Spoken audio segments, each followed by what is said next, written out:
आज का मनुष्य समय से नहीं बल्कि भाग्य से दौड़ रहा है। उसकी सबसे बड़ी इच्छा है कम समय में अधिक धन, शीघ्र सफलता और जीवन में वैभव का स्पर्श। इसी अधीर आकांक्षा का सबसे चमकदार माध्यम बनकर उभरता है शेयर बाजार। पहली दृष्टि में ये एक ऐसा स्वप्न लोक प्रतीत होता है जहां थोड़ी सी पूंजी, कुछ सही निर्णय और व्यक्ति रातों रात समृद्धि की ऊंचाइयों को छू सकता है। परंतु इस चमक के पीछे छिपी होती है अनिश्चितता की गहरी छाया, जहां हर लाभ के साथ हानि की संभावना भी उतनी ही प्रबल होती है। यही द्वंद्व, नफा और नुकसान, मानव मन को आकर्षित भी करता है और विचलित भी। ज्योतिषीय दृष्टि से जब हम इस प्रवृत्ति को देखते हैं तो ये केवल आर्थिक निर्णय नहीं रह जाता, बल्कि व्यक्ति के भीतर चल रहे मनोवैज्ञानिक और कर्मगत प्रवाह का दर्पण बन जाता है। कोई व्यक्ति अचानक शेयर बाजार की ओर क्यों आकर्षित होता है, ये केवल बाहरी प्रलोभन नहीं, बल्कि उसके जन्म कुंडली में स्थित ग्रहों का सूक्ष्म आह्वान होता है। जब बुद्धि का स्वामी बुध सक्रिय होता है, जब राहु की मायावी शक्ति त्वरित लाभ का स्वप्न दिखाती है, या जब पंचम भाव सट्टा और जोखिम के प्रति साहस जगाता है, तब व्यक्ति इस अनिश्चित संसार में कदम रखता है। किंतु वही ग्रह जब प्रतिकूल हो जाते हैं, तो वही बाजार जो कभी अवसर का द्वार था, वो हानि और निराशा का कारण बन जाता है। शेयर बाजार की संरचना भी इस भावनात्मक उतार चढ़ाव को और गहरा करती है। प्राइमरी मार्केट में जब कोई निवेशक किसी नए स्वप्न, एक नई कंपनी में निवेश करता है, तो उसमें आशा का संचार होता है। उसे लगता है कि वो किसी नए युग की शुरुआत का भागीदार बन रहा है। परंतु उसी क्षण अनिश्चितता भी उसके साथ चलती है। क्या उसे शेयर मिलेगा? क्या कंपनी सफल होगी? दूसरी ओर सेकेंडरी मार्केट एक जीवंत रणभूमि के समान है, जहां हर क्षण निर्णय लेना होता है, हर पल भाव बदलते हैं और हर सौला व्यक्ति की धड़कनों को तेज कर देता है। यहाँ लाभ की खुशी क्षणिक होती है और हानि का दर्द गहरा। निवेशकों की मनोवृत्ति भी इस नाटक को और रोचक बनाती है। एक और वे ट्रेडर्स हैं जो हर दिन हर घड़ी बाजार की नब्ज को पकड़ने का प्रयास करते हैं। उनके लिए ये केवल व्यापार नहीं, बल्कि एक निरंतर संघर्ष है, समय के साथ, स्वयं के साथ और बाजार की अनिश्चितताओं के साथ। दूसरी ओर दीर्घकालिक निवेशक हैं, जो धैर्य को अपना हथियार बनाते हैं। वे समय पर विश्वास करते हैं, प्रतीक्षा करते हैं और धीरे धीरे अपने धन को बढ़ते हुए देखते हैं। किंतु इस धैर्य के पीछे भी एक मौन संघर्ष होता है, अनिश्चितता को सहने का, गिरते हुए मूल्यों को देखने का और फिर भी विश्वास बनाए रखने का। और फिर आते हैं सट्टेबाज, जो इस पूरे खेल के सबसे साहसी और सबसे जोखिमपूर्ण पात्र होते हैं। उनके लिए ये केवल निवेश नहीं, बल्कि एक जुआ है, जहां हर दाव में या तो जीत का उन्माद है या हार का गहरा अंधकार। ज्योतिष इस पूरे परिदृश्य को एक गहरी दृष्टि प्रदान करता है। ये बताता है कि कब लाभ होगा, कब हानि और कब दोनों का मिश्रण जीवन में आएगा। पंचम भाव का सशक्त होना व्यक्ति को जोखिम लेने का साहस देता है। द्वितीय और एकादश भाव धन और लाभ के द्वार खोलते हैं, जबकि अष्टम भाव अचानक होने वाले उतार चढ़ाव का संकेत देता है। राहु इस पूरे खेल में भ्रम और लालच का ताना बाना बुनता है, जबकि शनि धैर्य और वास्तविकता का कठोर पाठ पढ़ाता है। जब ये सभी तत्व संतुलन में होते हैं, तब व्यक्ति सफलता की ओर बढ़ता है, और जब असंतुलन होता है, तब वही बाजार उसे जीवन का कठोरतम अनुभव दे जाता है। अंततः शेयर बाजार केवल संख्याओं और ग्राफ का खेल नहीं है, ये मानव भावनाओं, इच्छाओं, भय और आशाओं का संगम है। यहाँ हर लाभ एक क्षणिक विजय है और हर हानि एक गहरी सीख। ज्योतिष इस मार्ग पर एक दीपक की तरह कार्य कर सकता है, जो अंधकार में दिशा दिखाता है, किंतु चलना तो व्यक्ति को स्वयं ही होता है। यही इस नफा नुकसान के खेल की सबसे बड़ी सच्चाई है। ये केवल धन कमाने का साधन नहीं, बल्कि स्वयं को समझने की एक यात्रा भी है। नफा नुकसान और धन योग, एक गहन ज्योतिषीय दृष्टि। ज्योतिष के सूक्ष्म और रहस्यमय विज्ञान में पंचम भाव को केवल बुद्धि और संतान का ही नहीं, बल्कि सट्टा, जोखिम और भाग्य को चुनौती देने की प्रवृत्ति का भी भाव मारा जाता है। यही वो स्थान है जहां से व्यक्ति के भीतर कुछ बड़ा पाने की इच्छा जन्म लेती है, वो इच्छा जो उसे शेयर बाजार जैसे अनिश्चित किंतु आकर्षक क्षेत्र की ओर खींचती है। परंतु ये आकर्षण केवल इच्छा का परिणाम नहीं, बल्कि कुंडली में सक्रिय ग्रहों और भावों का एक अदृश्य संयोजन होता है। जब हम धन, लाभ और हानि की बात करते हैं, तो ज्योतिष में कुछ विशेष भाव अत्यंत महत्वपूर्ण हो जाते हैं। द्वितीय भाव, जो संचित धन और पारिवारिक संसाधनों का प्रतिनिधित्व करता है। एकादश भाव, जो लाभ और इच्छाओं की पूर्ति का संकेत देता है। पंचम भाव, जो सट्टा और जोखिम की प्रवृत्ति को दर्शाता है। नवम भाव जो भाग्य और पूर्व पुण्य का दर्पण है, और अष्टम भाव जो अचानक अप्रत्याशित और रहस्यमय स्रोतों से होने वाले लाभ या हानि को इंगित करता है। इन सभी भावों का आपसी संबंध ही ये तय करता है कि व्यक्ति का आर्थिक जीवन स्थिर रहेगा या उतार चढ़ाव से भरा होगा। ग्रहों में बृहस्पति को धन का प्रमुख कारक माना गया है। ये केवल धन ही नहीं बल्कि समृद्धि, विस्तार और अवसरों का भी प्रतिनिधित्व करता है। जब बृहस्पति अनुकूल होता है तो व्यक्ति को सही समय पर सही निर्णय लेने की क्षमता मिलती है और धन के स्रोत स्वतः खुलने लगते हैं। वहीं बुध, जो व्यापार और बुद्धि का कारक है, शेयर बाजार जैसे क्षेत्रों में अत्यंत महत्वपूर्ण भूमिका निभाता है। बुध की तीव्रता, विश्लेषण क्षमता और निर्णय शक्ति ही ये निर्धारित करती है कि व्यक्ति बाजार के उतार चढ़ाव को अवसर में बदल पाएगा या भ्रम में फंस जाएगा। यदि ये ग्रह और संबंधित भाव बलवान हो तो धन का प्रवाह सहज हो जाता है, किंतु यदि ये निर्बल या पीड़ित हो तो वही मार्ग हानि और संघर्ष का कारण बन जाता है। इन सब के फल का वास्तविक अनुभव व्यक्ति को दशा और गोचर के समय में होता है। यही वो समय होता है जब योग सक्रिय होते हैं और जीवन में घटनाएं प्रकट होती हैं।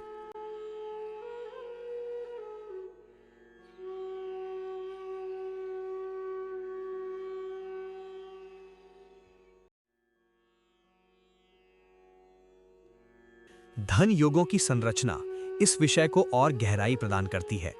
जब द्वितीय, पंचम, नवम और एकादश भाव आपस में किसी भी प्रकार से संबद्ध होते हैं, चाहे दृष्टि से, युति से या भावेशों के आदान प्रदान से, तो ये एक शक्तिशाली धन योग का निर्माण करता है।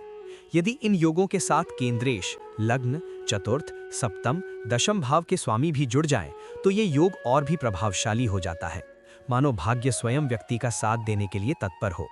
ऐसे योग व्यक्ति को न केवल धन अर्जित करने की क्षमता देते हैं, बल्कि उसे बनाए रखने और बढ़ाने का सामर्थ्य भी प्रदान करते हैं। किंतु ज्योतिष का ये सत्य भी उतना ही कठोर है कि हर शुभ योग अपनी पूर्णता तक नहीं पहुंच पाता।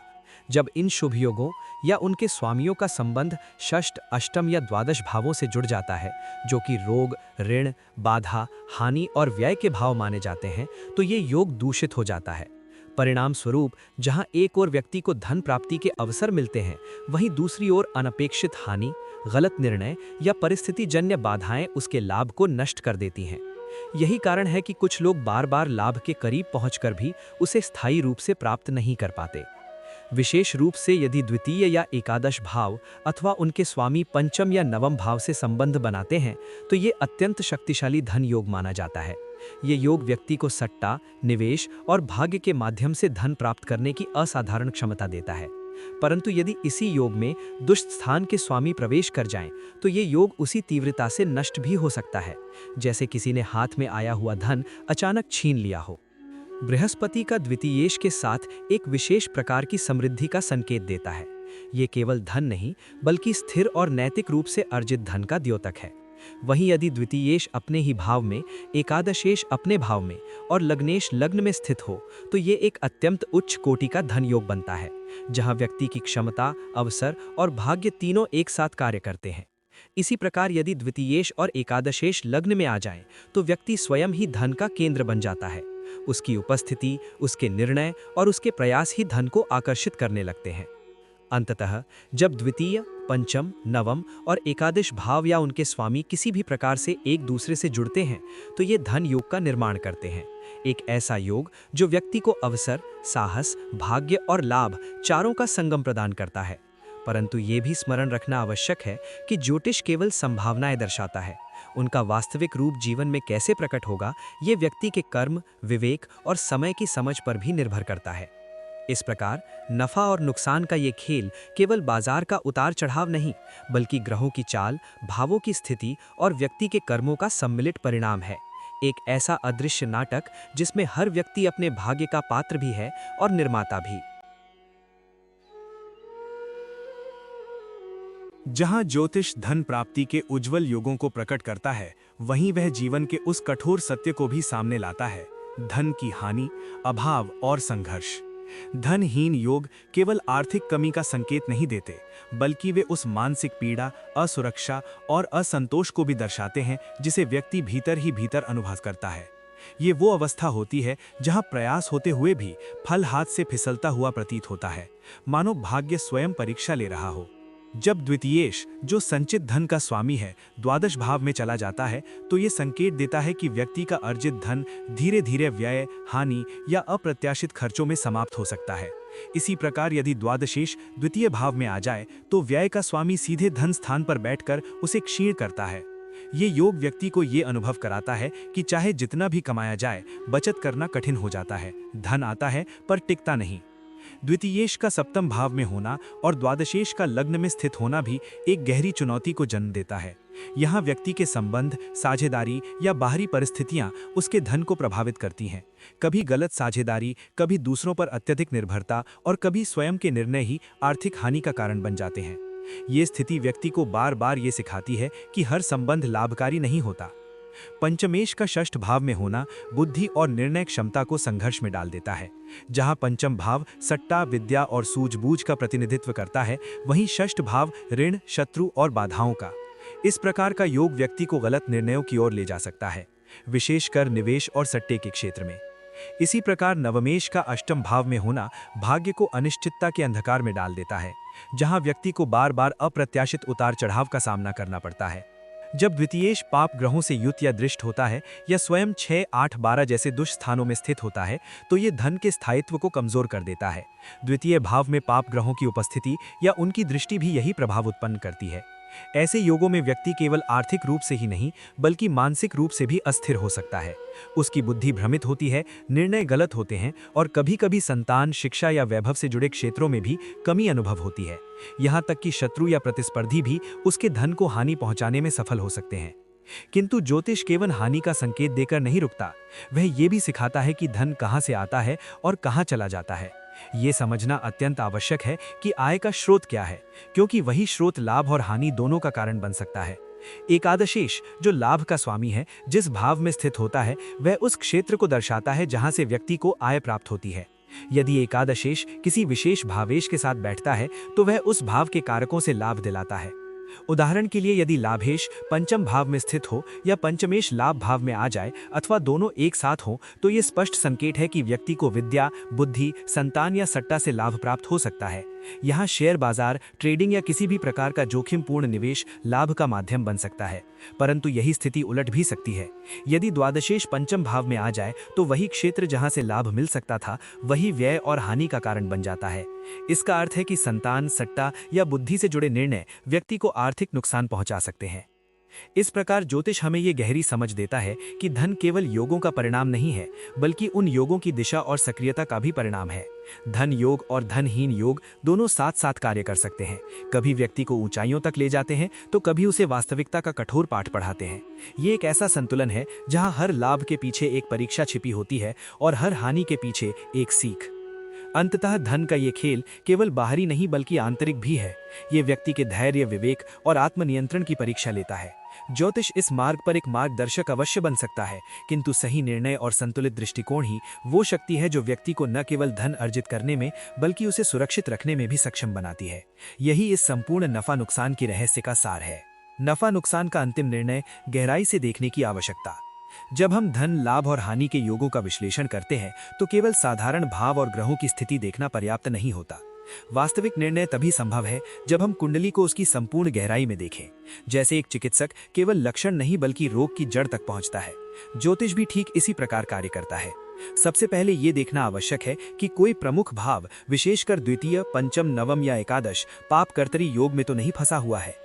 जब कोई भाव दोनों ओर से पाप ग्रहों जैसे शनि, राहु, केतु, मंगल या कभी कभी सूर्य से घिर जाता है तो वह भाव मानो दबाव में आ जाता है। उसकी स्वाभाविक शुभता कम हो जाती है और उसके फल बाधित हो जाते हैं। ऐसे में भले ही उस भाव में धन योग उपस्थित हो परंतु उसका पूर्ण फल व्यक्ति को नहीं मिल पाता, मानो अवसर सामने होकर भी हाथ से निकल जाता हो। इसी प्रकार यदि कोई ग्रह गंडांत स्थिति में हो, विशेषकर जल और अग्नि राशियों के संधिकाल में, तो वह ग्रह अपने फल देने में अस्थिर हो जाता है।